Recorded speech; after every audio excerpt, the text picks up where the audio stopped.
घरेलू gas cylinder के दामों में आज एक बार फिर से बढ़ोतरी हुई है। इसको लेकर कांग्रेस की महासचिव प्रियंका गांधी वाड्रा ने भी सरकार को घेरते हुए ट्वीट किया है। हमारे साथ बातचीत के लिए मौजूद हैं कांग्रेस के वरिष्ठ नेता प्रमोद तिवारी जी। सर, अगर बात करें तो पेट्रोल डीजल के बाद अब गैस सिलेंडर के दाम में एक बार फिर से आज बढ़ोतरी देखने को मिल रही है। देखिए, थोड़ी बहुत नहीं हुई है। ये 200 रुपये पिछले 3 महीने में अगर आप देखें, 50 50 25 इस तरह करके बढ़ा दिया इन्होंने। अब मध्यम श्रेणी और जो जिनको दिया है इन्होंने उज्ज्वला में, अब उनके लिए रिफिलिंग कराना इतना महंगा बहुत मुश्किल हो गया है। और ये पूरी तरीके से अनुचित है, क्योंकि इसमें कहीं कोई वजह नहीं है कि आप इसे बढ़ाएं। और 200 रुपये यानी कि लगभग आप जितने का था उसका 30% बढ़ा दे रहे हैं। तो ये तो नाइंसाफ़ी है और सरकार इसे बढ़ा रही है। इसी तरह पेट्रोल डीजल पे अगर हम गौर से देखें तो डीजल पे 3 रुपये सेस था कांग्रेस के जब, अब आपने 34 रुपये कर दिया। 9 रुपये पेट्रोल पे था, आपने 35 रुपये कर दिया। तो पेट्रोल डीजल और गैस के दाम इसलिए नहीं बढ़ रहे हैं कि इनकी कहीं कमी है, बल्कि इसलिए बढ़ रहे हैं कि प्रदेश सरकार और केंद्र सरकार ने टैक्स लगाकर जनता के जेब पर सीधा हाथ डाल दिया है। केंद्र सरकार और प्रदेश सरकार ने, ये ठीक नहीं है। ये देश की अर्थव्यवस्था के लिए भी ठीक नहीं है और हर आदमी के लिए अपना घर का खर्चा चलाना मुश्किल हो रहा है। सर, अगर बात करें तो उत्तर प्रदेश के मुख्यमंत्री योगी आदित्यनाथ ने कहा है कि देश में रहने वाला हर एक नागरिक हिंदू है, इसमें दिक्कत क्या है। और इसके साथ साथ उन्होंने आपके पार्टी के ही नेता राहुल गांधी को भी घेरा है कि वो बाहर चले जाते हैं, देश से बाहर चले जाते हैं जब मुद्दे होते हैं, इस तरीके से कहते उन्होंने भी घेरा है। देखिए, मैं एक चीज बहुत सीधी बता दूं,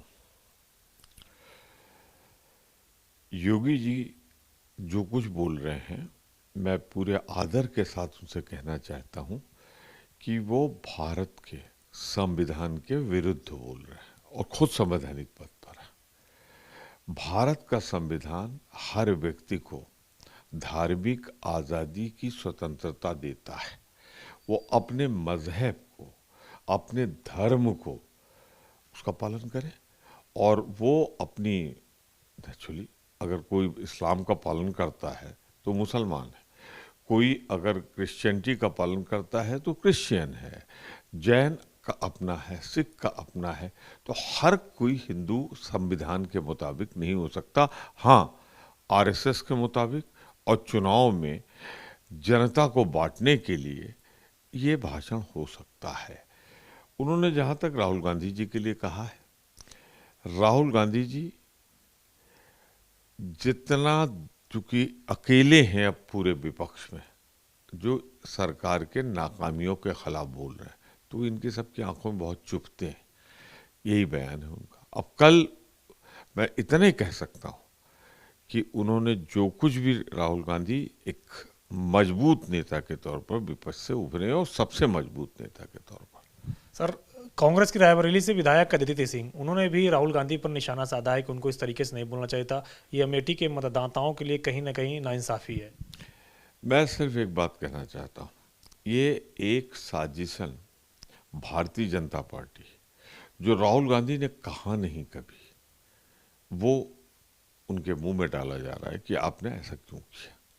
कब उन्होंने अमेठी या उत्तर भारत के बारे में, मैंने पूरा 10-12 बार देख डाला, उन्होंने कहा है। अगर ऐसा है तो मोदी जी तो जिस प्रदेश में जाते हैं या तो नानी का या दादी का रिश्ता जोड़ देते हैं, या अपनी माँ का रिश्ता जोड़ देते हैं, या अपना खुद रिश्ता जोड़ देते हैं और बस उसी प्रदेश के हो जाते हैं। तो फिर तो इसके मतलब वो सब जिस प्रदेश में रहते हैं उसके अलावा सबका अपमान करते हैं। सर, एक आखिरी सवाल है। प्रधानमंत्री नरेंद्र मोदी के नाम पहला अंतर्राष्ट्रीय स्टेडियम हुआ है, मोटेरा स्टेडियम का नाम अब नरेंद्र मोदी स्टेडियम कर दिया गया है। ये निर्णय शर्मनाक, दुखद, पीड़ाजनक और मैं कहूँगा किसी के अहंकार में, सरदार पटेल के लिए जिस परिसर को, जिस मोटेरा स्टेडियम का नामकरण हुआ था, और ये नमस्ते ट्रम्प तक चला सरदार पटेल स्टेडियम, और नमस्ते ट्रम्प के बाद वो आज जीवित है और लंबी उम्र है उनकी। मेरी कोई नियत कुछ कहने की नहीं, मैं साफ कर दूं, उन्हें इंतजार करना चाहिए था। सामान्यतः जो जीवित लोग होते हैं उनके नाम पे ना प्रतिमाएं बनती हैं ना उनके नामकरण होता है सामान्यतः। तो उन्हें इस तरह सरदार पटेल का अपमान नहीं करना चाहिए था। ये सरदार पटेल का अपमान है। लगता है मोदी जी को भरोसा नहीं कि अगर कभी 100-200 साल बाद लोग उनका नाम याद रखेंगे, इसलिए वो ऐसा कर रहे हैं। ऐसा नहीं करना चाहिए और सरदार का पटेल का अपमान नहीं होना चाहिए। वो भारत सरकार के कांग्रेस के उप प्रधानमंत्री और गृह मंत्री रहे। अगर वो नहीं होते तो भारत के सारे राजे रजवाड़े सरेंडर नहीं करते और आज का अखंड भारत नहीं होता।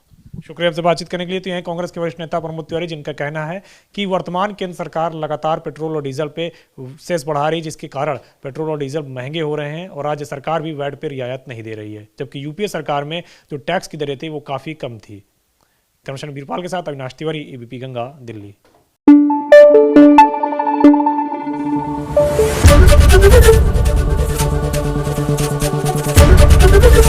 एबीपी गंगा, खबर आपकी, जुबान आपकी।